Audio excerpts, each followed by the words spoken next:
नमस्कार मित्रांनो, मी अमोल आणि आपण पाहतो ते अमोल टॉक्स. आपण बघतोय की समाजामध्ये इन्व्हेस्टमेंटप्रती प्रचंड आता जागरूकता वाढते.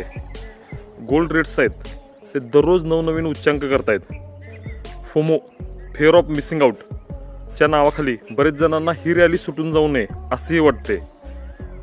75चं 1 लाख, 1 लाखचं 1.25 लाख कधी झालं आपल्याला समजलं देखील नाही, आणि 1.25 लाखचं पुन्हा 1.5 लाख होईल. ह्याखाली लोक फार गतीनं सोन्यामध्ये इन्व्हेस्टमेंट करण्याचा विचार करतात.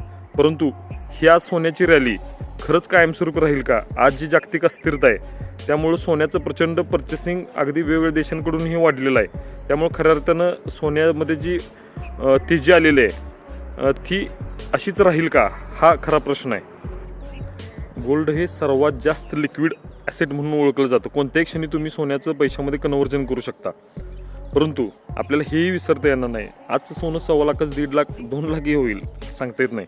परंतु जर तुम्ही हिस्टॉरिकल डेटा जर चेक केला तर सोन्यामध्ये प्रत्येक हायनंतर साधारणतः 15, 20, 25% पुन्हा डिप्स आलेले आहेत. त्याही पलीकडे जाऊन सोनं एकदा स्टेबल झालं, जागतिक वातावरण एकदा स्टेबल झालं तर त्या हायनंतर तेच प्राईस साधारणतः 6-7 वर्ष कायम राहिलेले आहेत. त्यामुळं इतक्या हाय रेट्सवर सोन्याची गुंतवणूक करताना आपल्या आर्थिक गुंतवणूकदाराचा नक्की सल्ला घ्या. द अमोल टॉक्स, प्रेरणा सकारात्मक जगण्याची.